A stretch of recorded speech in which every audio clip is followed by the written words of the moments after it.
welcome to Blue Helmets, a special program of World Insight with Tian Wei to celebrate the contribution Chinese peacekeepers have made to the world.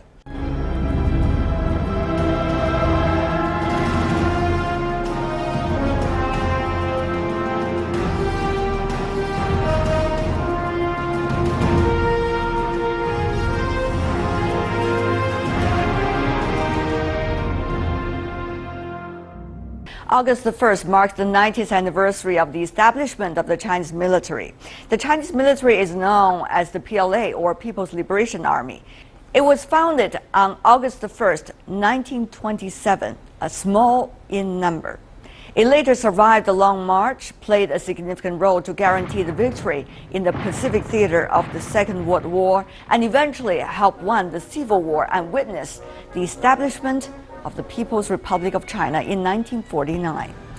After decades of development, it has become one of the most powerful militaries in the world. So what is its ambition, one might ask? Chinese President Xi Jinping, also chairman of the Central Military Commission, clearly outlined the mission of the Chinese military.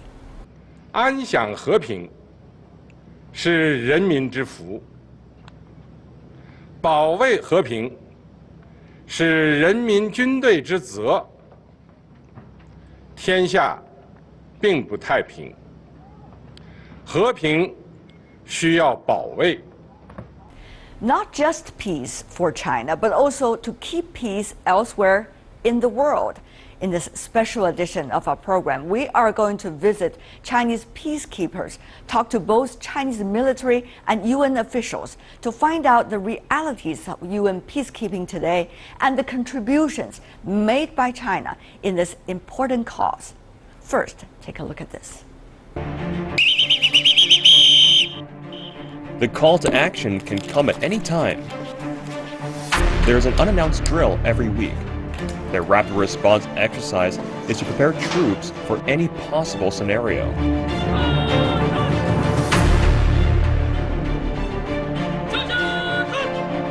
This is the daily life of UN peacekeepers. Protecting civilians and impartiality are the core principles. Participating in UN-led peacekeeping missions since 1990, China has made a series of historic leaps in its peacekeeping efforts. More than 30,000 officers and soldiers take part in more than 20 peacekeeping missions. In a significant move in 2015, China announced it would set up a permanent UN peacekeeping force of 8,000 troops and donate $100 million to the African Union. Africa has the biggest peacekeeping needs. In the long run, the international community and the UN should support African countries in increasing their own capacity in keeping peace and stability so that African issues can be addressed in an African way. Last year, 3 Chinese UN peacekeepers died on missions. But that did not deter China's participation in UN peacekeeping operations. Keeping peace, bringing hope, better life to people in need is every peacekeeper's aspiration. The PLA will, as always, actively perform its responsibilities and obligations compatible with its international status and make positive contributions to the building of a community of shared future for mankind.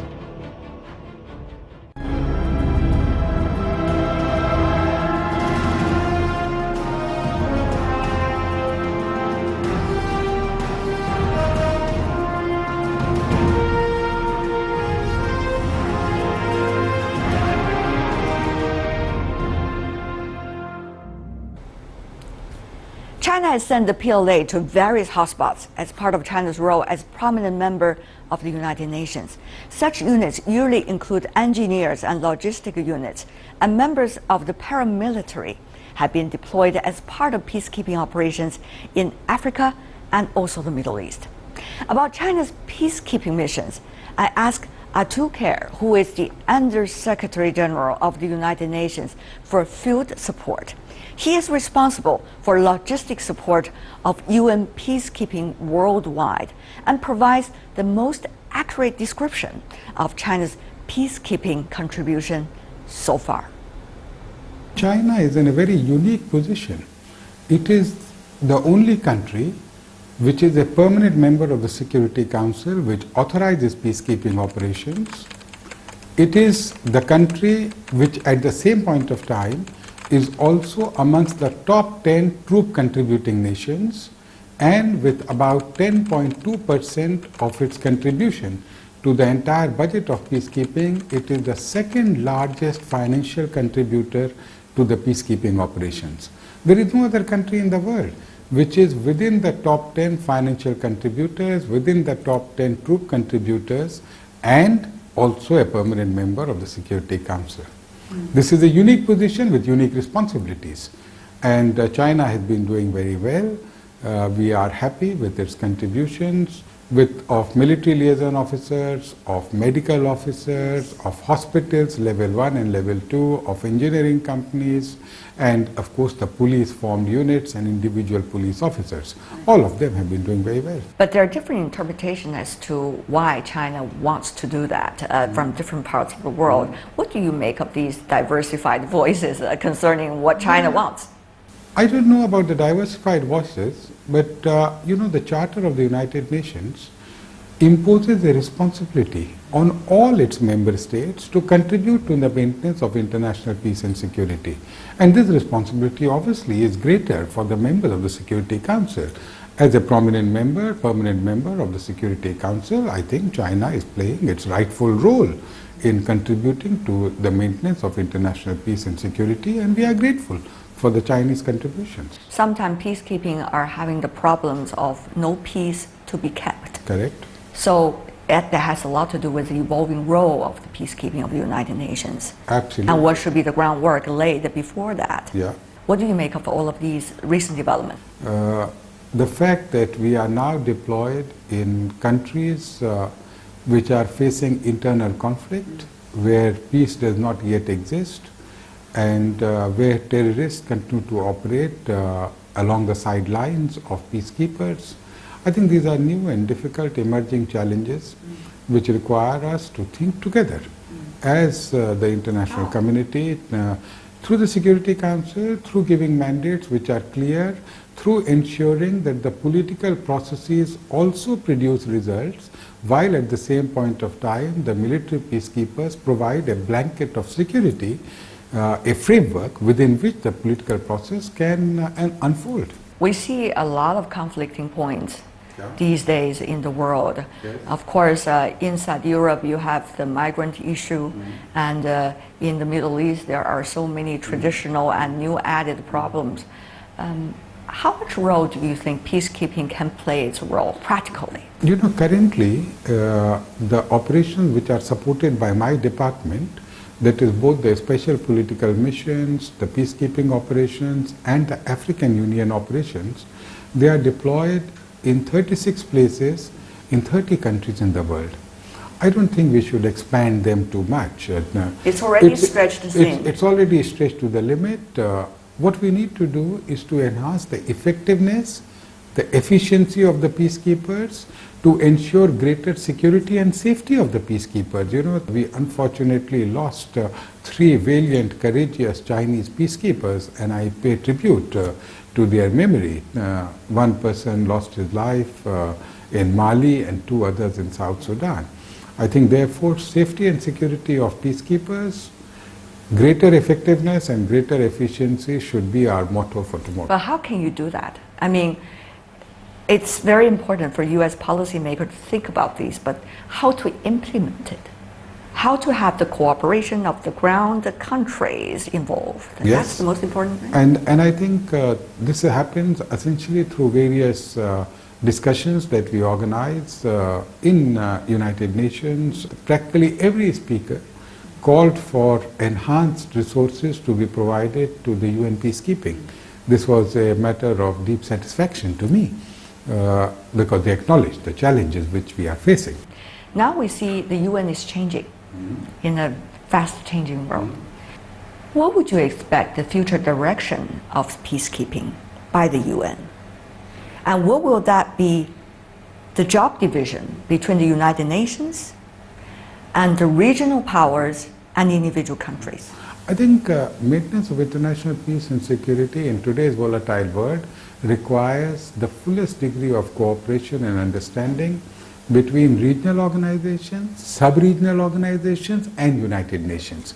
I think it is only by working together that we can produce results, which is why over the last 2 years I have greatly enhanced the cooperation which exists between the United Nations, my department particularly, and the African Union. We are also similarly enhancing the cooperation with the European Union and in due course of time with ASEAN or other regional organizations of the world. What are the realistic expectations the UN should have about China? I think the realistic expectations are the fulfillment of the pledges which were announced by His Excellency President Xi Jinping in the Peacekeeping Leaders Summit in September 2015. And I will divide these pledges into 3 broad categories. First is the contribution which the China will make through its troops, through its equipment. And as you know, China has decided to put 8,000 troops on standby. We already conducted an assessment visit for a rapidly deployable formed police unit.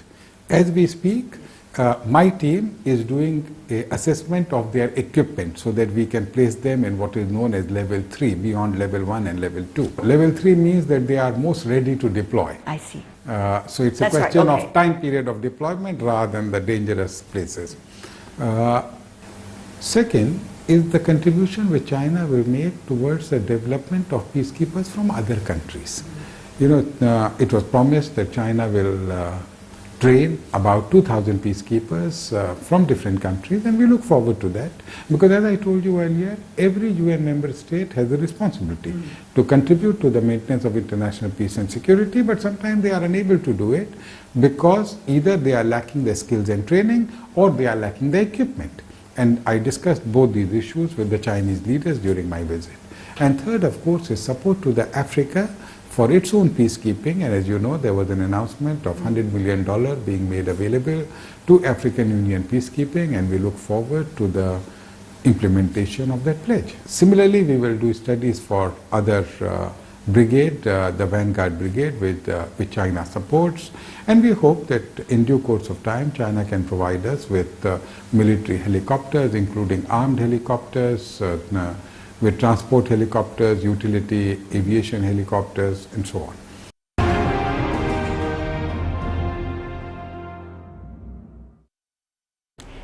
That is the UN Under Secretary General for Field Support.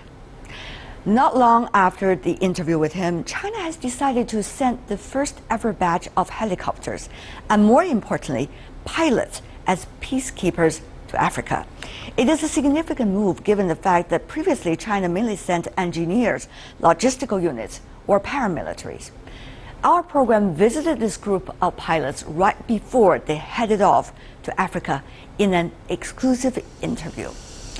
Lieutenant Xu Yang has a sunshine personality, always big smiles on his face until training time. When I visited him, he was on one of the final training sessions before heading to Africa. He and his colleagues have to prepare themselves well for all kinds of circumstances. Lieutenant Xu later also introduced me to Colonel Tian Wei and Captain Chang Yang. We caught up with them at the training center for a brief chat. Are you looking forward to it? Yes, I'm really looking forward to it. As translator, I think translating is very important in this process. And, you know, the safety of our contingent depends on the translation. So I think I have pressure, but I will do my best to coordinate between different parts and make our mission successful. I also look forward to our departure very much. As a pilot, I've been preparing for the mission for 2 years. I'm also very excited. We've been expecting it for 2 years, and now the departure is at hand. I can see that in your eyes, the lights in your eyes. This is the very first time China sent the peacekeeping helicopter contingent. So how is this likely to be different when it comes to the type of missions and the nature of missions compared to previous times? Compared with previous Chinese peacekeepers sent abroad, who can only do ground missions, our helicopter contingent can operate at a larger scale and across wider areas. That's what makes them different from traditional ground contingents. Furthermore, it's the first time our nation has ever sent high-tech troops to other countries, which means we'll need some extra support to make sure our activities meet a higher standard. Therefore, the 140 soldiers of our contingent cover almost all branches of armed services, including those related to machinery, radio, weather, logistics, and air traffic control. What kind of preparations have you done over the past 2 years? On average, we fly 3 to 5 hours every day.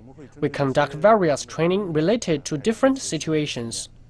Like special trainings, rescue, and trainings related to flight. Besides laws and regulations, other important parts of training include studying local policies in the mission countries, the United Nations rules of engagement, the daily code of conduct. We study these for over 3 hours a day. There are already quite a number of you, members of your team, in Sudan. What did they say about the situation right now? The shortage of water and year-round high temperatures exemplify the tough conditions in Sudan. There are no 4 seasons, only rainy and dry ones. That means we need to hold out task execution and helicopter flying to a higher standard. According to other peacekeepers who are now in Sudan, the temperature in our plane can reach between 50 degrees and 60 degrees. We base our flight training on local weather conditions. We conduct simulations at high temperatures and high altitude environments. We also study local flight regulations. I understand you have to pass a certain test for English proficiency. Yeah. And you also need to be able to communicate in efficient English. Yes. With officials in the controller. Yes. So what have you learned? Okay. 就比如说我们在 For example, we've been learning to use ICAO standards of radio call. 国际民航组织的一些无线电通话的规范请示开车就是 request start off 准备起飞 ready for departure 联系频率12.6会 contact frequency 120.6 But you know, communicating on the ground under pressure takes both the logic, the thinking, the great plan, the communication skills, and also the language itself. So that's going to be a lot of challenge on the ground. Cross-cultural communication, it's challenging but fun at the same time. But I think under pressure, at a time of mission, you have to do it very accurately with trust toward one another. First of all, in the spirit of kindness, we will try our best to show the good image of Chinese soldiers and try to show our determination to complete the task. At the same time, we'll also let them know possible risks and difficulties so as to effectively reach a consensus between both sides and complete the task rationally and legally. When it comes to communicating with other peacekeepers, I know that you have even learned some specific music skills and Chinese calligraphies in order to share with them some of the best from China and also, of course, to create friendship, haven't you? We've prepared a lot of traditional programs with Chinese elements, including Chinese martial arts, calligraphy, drum performance, etc. We look forward to friendly exchanges with foreign troops, sharing our Chinese culture with them. What are you good at personally? I'm good at reciting poetry of the Tang Dynasty. How to protect yourselves while at the same time protect your peers and comrades. We do a lot of case studies and learn from previous incidents that other peacekeepers around the world have encountered, and do lots of specialized training accordingly. 2 years training, finally going there. Being there will be in a period of 1 year. Very far away from family. I think I will miss my mom and I will tell her I will be safe there, and don't worry about me. I'm a good Chinese soldier. She will be proud of me. What about you? I want to tell my family that we have so many brothers that have our back in Sudan. We will definitely finish the mission successfully and return home safe and sound.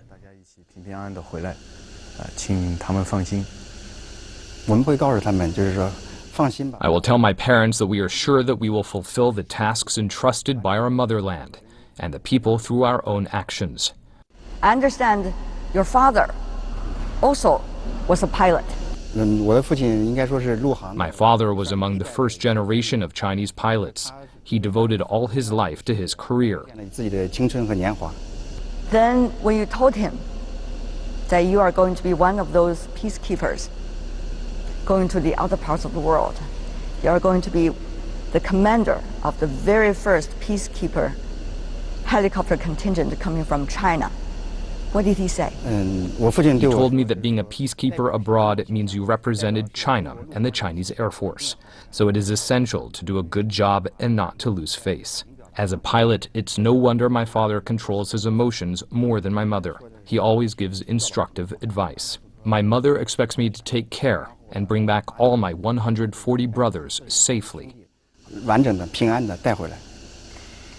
Great point. Very proud of you guys.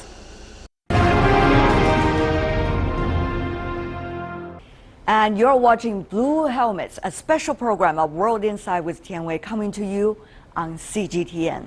Early in our program, we met members of the first batch of Chinese pilots deployed to peacekeeping missions in Africa. They are well prepared, dedicated, and determined to fulfill their mission. Those are some of the most important qualities of the Chinese peacekeepers. That is, according to Zhou Bo, director of the Center for Security Cooperation with the Chinese Ministry of National Defense. In an exclusive interview with us, Senior Colonel Zhou articulated China's understanding of its responsibilities and its peacekeeping missions.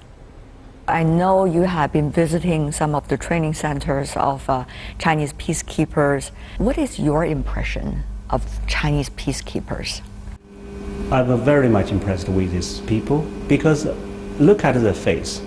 You know, they're ready for the mission and they have a kind of a new facial expression because they know they would be tasked with something different. Rather than a territorial defense, they would go away from homeland, thousands of miles away, into some places which they don't know. But what is burning in the heart is like a fire. And that is the sympathy of human beings for your countrymen, even of other colors. What exactly is China's pledge? China actually has pledged 8,000 peacekeepers as standby force. 8,000 may be a small number if you consider the size of PLA, but it is very large indeed if it is just about peacekeeping. For many countries, the armed forces is just about 10,000 people, so 8,000 people plus 2,500 peacekeepers around the world would make the number over 10,000 people. That actually would make China the largest peacekeeping forces in the world. So just now I talk about the leading in peacekeeping. This is my personal view, but it is possible. And how does that work, the overall peacekeeping system? I mean, China, of course, is one of those countries contributing to the peacekeeping cause of the world, but how, and China is a member of the Permanent Five of the Security Council, and certainly Security Council has a lot to say about where the UN is going. So what exactly is the relations between the peacekeeping forces that China contributes and also China's own military? Well, right now it's becoming more and more important for the PLA to send peacekeeping forces. Why is that? Because peacekeeping really serves PLA in many ways. First of all, it serves the image of peaceful right of China as a whole. Second, some principles like no use of force, impartiality, touch a chord with the Chinese principles. Either, the principle of non-interference, or it actually echoes the time-honored principle laid by Sun Tzu, subdue the enemy without using force. So all these kind of principles. Of course, is a legendary figure, a master of military strategies. Yeah, so the military ethos of PLA echoes that of peacekeeping. So that is why I argue that PLA should really lead in peacekeeping in terms of the large number of forces you have, in terms of the image you want to build, in terms of the real good capacity, which include almost everything, from good equipment to well-trained soldiers. Why don't we contribute more? But then people would ask Senior Colonel Zhou, what exactly is China's intention behind this big decision to send such a huge number of peacekeeping forces and also prepared when it comes to logistically for this cause? Is China trying to exercise its military power in this field? Is China trying to demonstrate its military capabilities to the other parts of the world? Is China trying to make use of the current technologies that China has acquired and therefore tested through these peacekeeping missions? What exactly, Senior Colonel Zhou, is China having in mind? First of all, for all military, they're supposed to defend their territory. But beyond defending territory, China has made it quite clear in the Defense White Paper. Safeguarding world peace is one of the 8 strategic tasks of PLA today. So China is growing. China is the second largest economy in the world. China is a responsible nation. So everybody in the world look forward to PLA making greater contribution in making this world a safer place.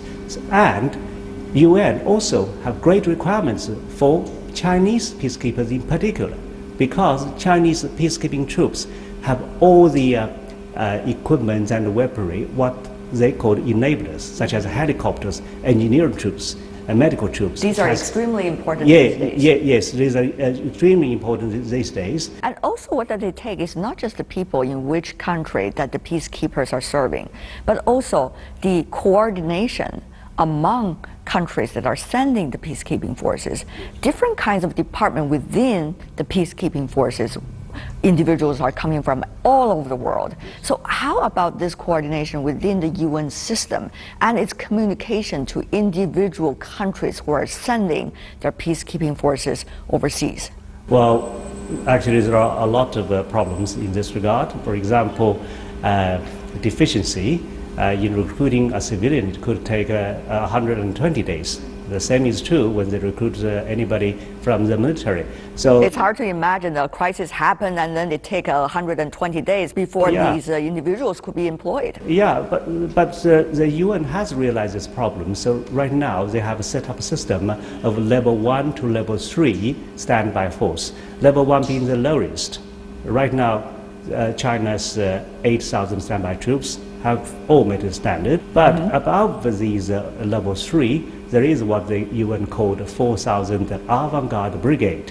Yeah, so 4,000 most selected troops from around the world would be standing by to be sent anywhere in emergency. But the UN doesn't have its own standing army. So this 4,000 avant-garde brigade is actually composed of people from around the world. China definitely would be among.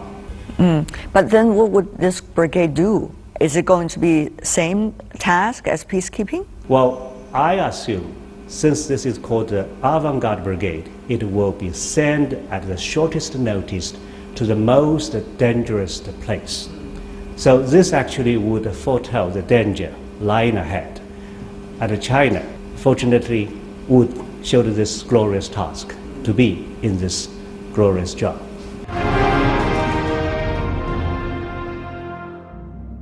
Senior Colonel Zhou, it is not just about the peacekeeping forces and also the system of peacekeeping. It also has a lot to do with the political stability of that country. That's why you need peacekeeping forces. Yes. In the example of South Sudan, in which 2 deaths occurred of the Chinese peacekeepers, many opinion leaders have been suggesting after the incident that actually in that country there was no peace to be kept. That's right. The 2 sides keep on fighting against one another. Yes. The peacekeepers, without the use of force, is being used as target of warning to the international community by either of the two sides. Yeah. So, in that regard, the peacekeepers are not keeping the peace. They become the bait for both sides. What exactly does it tell us about the nature of peacekeeping these days and the dramatic change that needs to happen? That is why, as I said in the beginning, the task is becoming more complicated. In the past, it's just observing peace. Right now, these people are supposed to protect civilians, monitor political process, or protect human rights. All these kind of jobs that were not on the shoulder of peacekeepers are now on the shoulder. So they are facing a total very different picture, different situation. Yeah, and 98% of peacekeepers are sent actually to protect civilians. So this whole picture has changed. So that is why the violence since 2008 has tripled, and so has the number of peacekeepers. But what can an individual country do in order to better protect the forces that are already part of the UN peacekeeping forces, their safety? That's a very good question, because this is really a new situation for us. Right now, our soldiers are working overseas, thousands of miles away. Yeah, and they do not know the local situation. For example, Mali is a Francophone country where essentially people speak French, and our soldiers do not speak French. And right now, of all the missions around the world, 70% of them are in French-speaking countries. All these negative incidents have happened. What should we learn from all these incidents? We should have better information, not only from the local governments, but also from the local people. And Senior Colonel Zhou, when you talk about civilians, at a time in which terrorism and extremism become rampant, it is very hard to identify who is civilian and who are those extremists and terrorists. And therefore, once again, what has become the nature of peacekeeping? Has it become the most dangerous task? I would think so, because right now it's about the human conscience.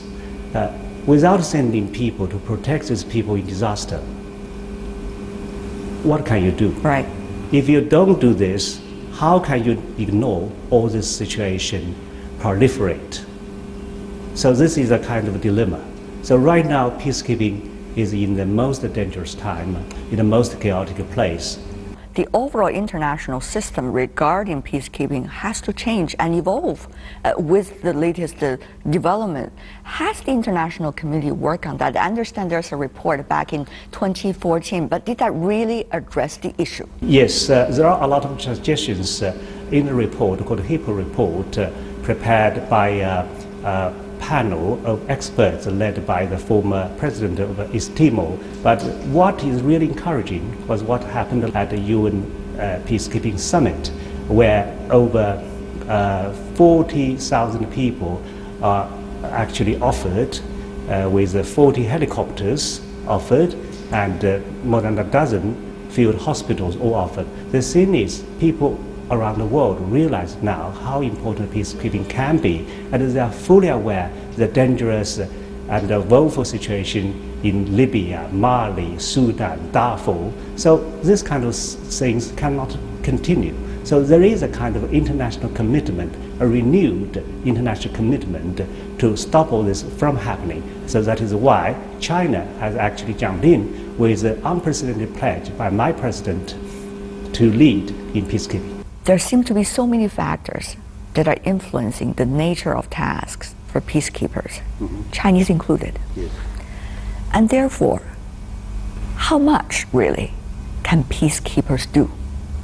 Can they cure all the problems that we have in our international governance system? Should we have these high expectations for them? No. If not, what else should be done from your perspective? No, I don't believe peacekeeping is panacea, because it's only one of the political tools to make efforts to try to solve the problems. But because of the limitation on the peacekeepers themselves, they cannot fulfill this job 100% in a satisfactory way. Because the thing is, when peacekeepers are sent, they could internationalize a domestic issue. This is not something that some governments want to see. So sometimes they want to make the situation more complicated, and there are other political groups, extremists, terrorists, who want to make use of the situation. War is in the interest of some parties, right? Otherwise, why there is war? So peacekeeping itself cannot solve this problem. If we talk about violence, I believe it has a lot of things to do with the political situation and the political process. Religious extremism. So this kind of vicious cycle may take its own time.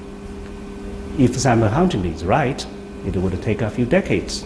Senior Colonel Zhou, what do you think is the next step for Chinese peacekeepers around the world? This is a grand picture. Right now, Chinese troops are deployed in 9 mission zones in 6 countries. One is Lebanon in the Middle East, and all other 5 are in Africa. So most of them would be deployed in Africa. What I'm thinking is whether they could actually collaborate and cooperate with some other Western countries in peacekeeping. Right now, there are so many requests for China to cooperate with these countries, European countries, or even the United States, or even African Union. So this is a common cause of the mankind. If China could contribute in its own humble way, this is really good news for the world. Thank you so much, Senior Colonel Zhou. All the best to Chinese peacekeepers. Really appreciate it. Thank you. Thank you. In the final part of today's program, we take you to South Sudan. The United Nations peacekeeping mission there has not at all been smooth sailing for the Chinese soldiers deployed there. Despite difficulties and challenges, the team of blue helmets from China are still going strong, helping to keep the peace. First light at this peacekeepers camp in South Sudan. This desolate land is home to operations by the 3rd Chinese Battalion of the UN Peacekeeping Force. A year ago in July, 2 Chinese peacekeepers tasked with protecting civilians were killed. Xiao Xiaodong is an artilleryman in the Chinese Infantry Battalion. He plays the exact same role as Yang Shupeng, one of the soldiers who died in that conflict last year. He believes he plays a significant role in ensuring security. By conducting this task, I not only take over the post from our fallen heroes, but I continue their duty and mission as well. While here, I can feel the strongest sense of responsibility and mission than ever before. In that incident last year, Zhu Shudong was manning an observation point like this one just before the attack happened close by. That moment, he says, revived a sense of pride in his country, China. No matter how dangerous and hostile the situation is, as a peacekeeper, every day is both a brand new day and just an ordinary task day. On my part, as always, I stand on the ground to perform my duty. Trust me, I will never let my motherland down. The Chinese Peacekeeping Infantry Battalion is responsible for the 17 observation posts around the UN House. That, coupled with mining areas within the weapons-free zones around UNMISS sites. Following a number of successful operations, the Chinese battalion has done much to improve security in South Sudan, earning its respect among peers. But that's little reward compared with the satisfaction of doing one's duty to his country and providing protection to the defenseless people in the conflict-ridden areas of South Sudan. With that, we are coming to the end of our special The Blue Helmets. We want to dedicate this program to Chinese peacekeepers around the world.